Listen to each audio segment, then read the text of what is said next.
দেখুন, ক্ষমতা দখলের লড়াই চলছে, কিন্তু আমাদের রাজ্যে যে নানাবিধ সমস্যা, আজকে কারো ভ্রুক্ষেপ নেই। এখন তারা খেই হারিয়েছে, অর্থাৎ হিন্দুদের নিয়েও রাজনীতি করছে, মুসলিম সমাজকে নিয়েও তারা রাজনীতি করছে। এত বেকারত্বের সুযোগটা নিয়ে রাজনীতিবিদরা আরও বেশি রাজনীতি করে। তারা এই রাজনীতিতে ভিড়ে গেছে।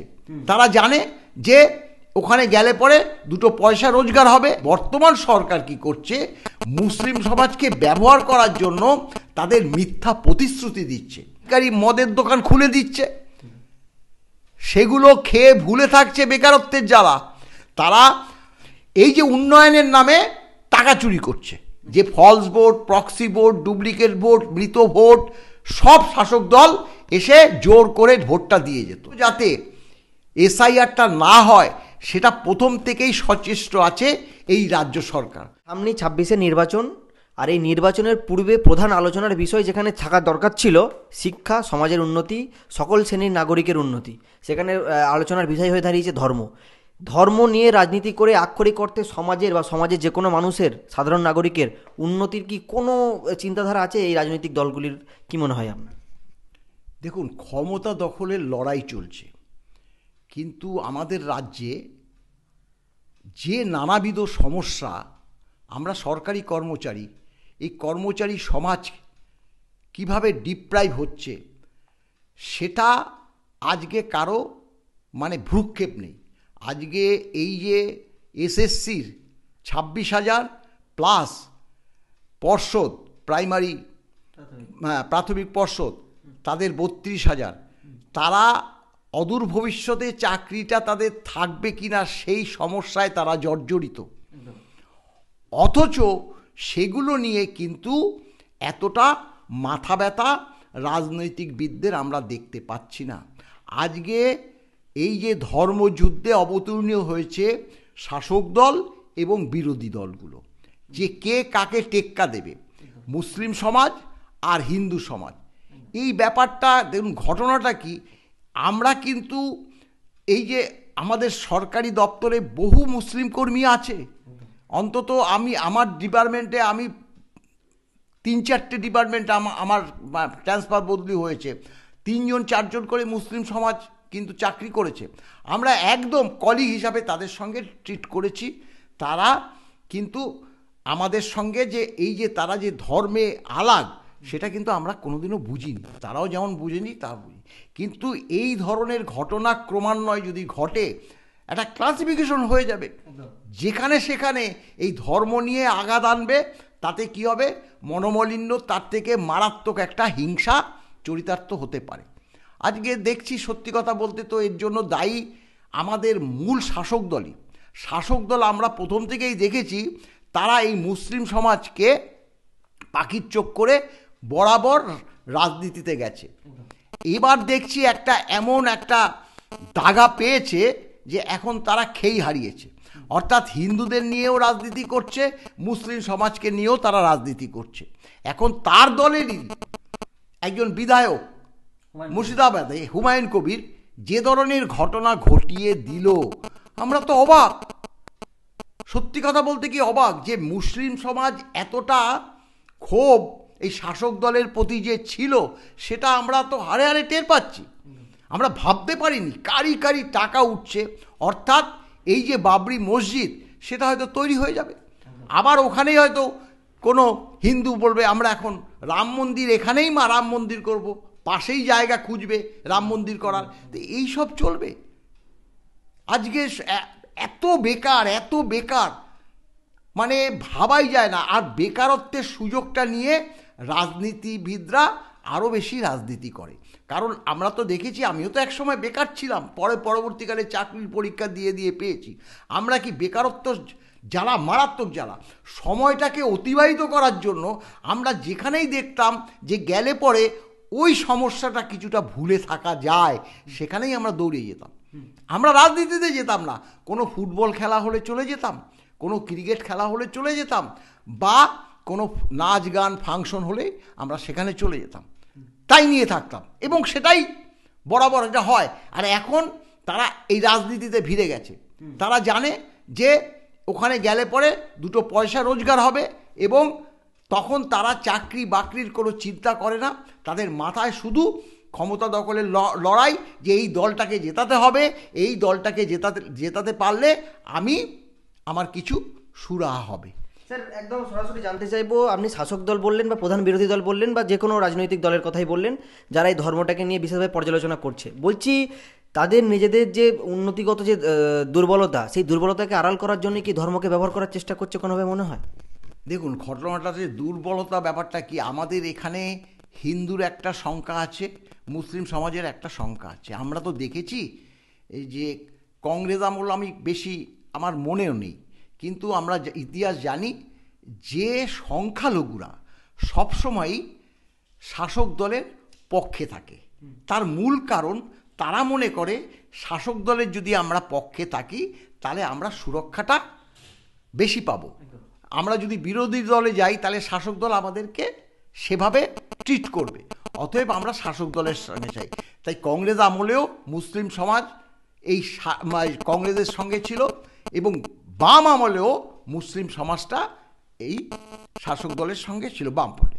এবং এখানে কি করছে এই বর্তমান সরকার, কি করছে মুসলিম সমাজকে ব্যবহার করার জন্য তাদের মিথ্যা প্রতিশ্রুতি দিচ্ছে, তাদেরকে দুধেল গাই বলে মানে যারা সম্বোধন করছে, করে বিরোধীদের জব্দ করছে যে হ্যাঁ যে গরু দুধ দেয় তার লাথি খাওয়া ভালো। মানে তারা ভাবছে যে মুসলিম সমাজ আমাদের, অতএব তারা যে যাই করুক না কেন ওদেরকে আমাদের চাই। এই ধরনের ঘটনা এখন ক্রমাগত ঘটছে এবং এক শ্রেণীর মুসলিম এমএলএ বলুন, এমপি বলুন, তার মধ্যে যারা বিক্ষুব্ধ, যারা সরাসরি এই সরকারের বিরুদ্ধে যুদ্ধ ঘোষণা করে, তার মধ্যে ছিল একজন হুমায়ুন কবির।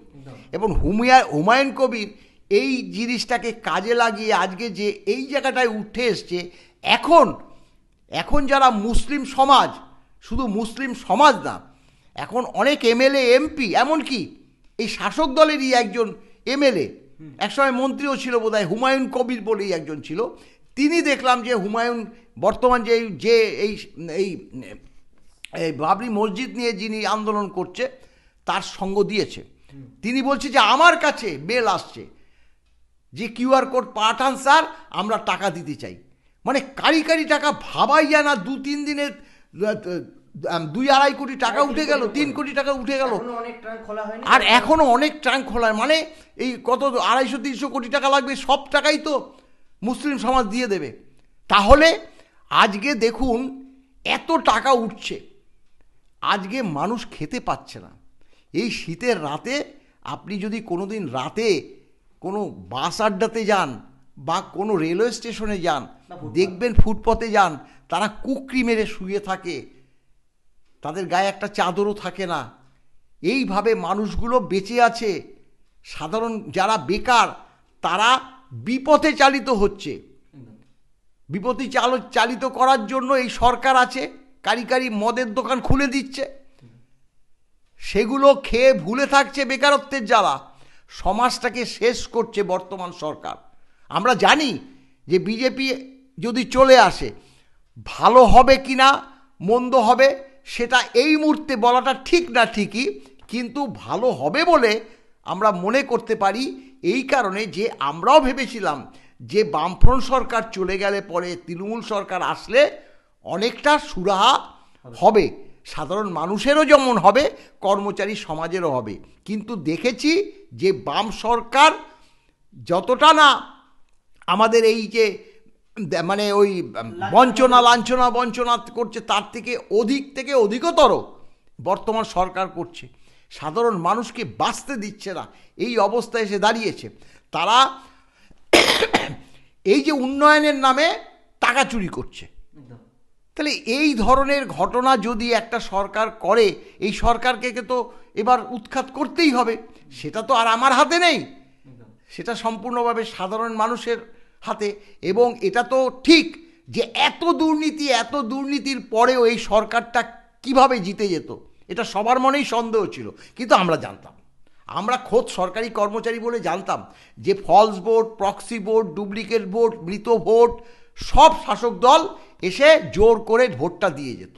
সেটা রাজনৈতিক দলের নেতারাও জানতো না, ভোট বলতে যা বোঝায় এই বর্তমান সরকার কিছুতেই করতে দিত না। বামপন্থ সরকারও সেরকম হলেও এতটা ছিল না, কিন্তু বর্তমান সরকার একদম ভোটটা লুটে নেয়, কাউন্টিংয়ে লুটে নেয়, এবং সেই লুটে নিতে সাহায্য করে এক শ্রেণীর WBCS অফিসাররা, যারা একদম শূন্য পেয়ে তারা চাকরিতে বহাল আছে।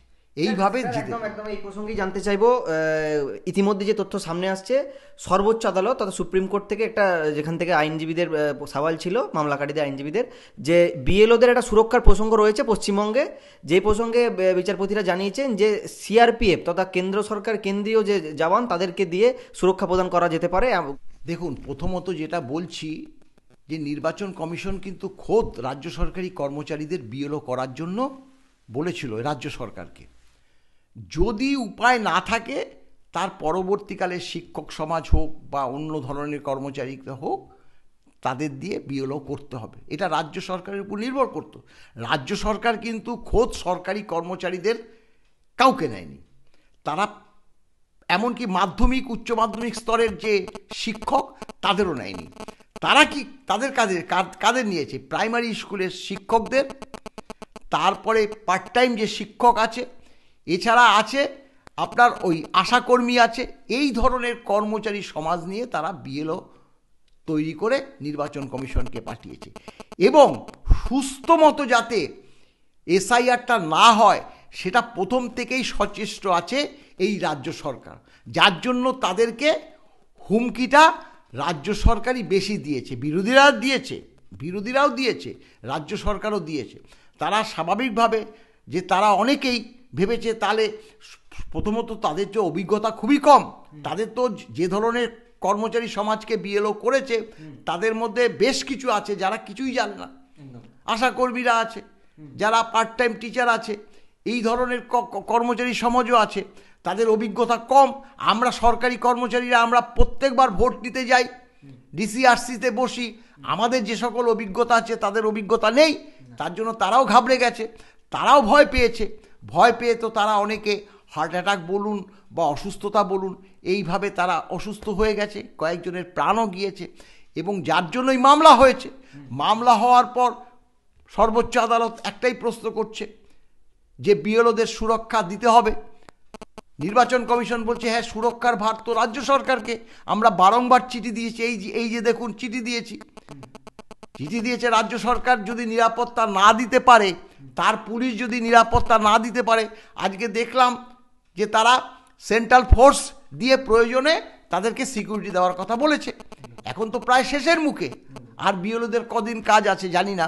স্বাভাবিকভাবে যে সর্বোচ্চ আদালত যদি আরও আগে এই ধরনের মানে এইটা দিত, নির্দেশটা দিত, তাহলে হয়তো এই বিএলওরা যারা কাজ করছে তারা কিন্তু অনেকটা সুস্থতা বোধ করে এই যে বিএলওর কাজটা চালিয়ে যেতে পারত।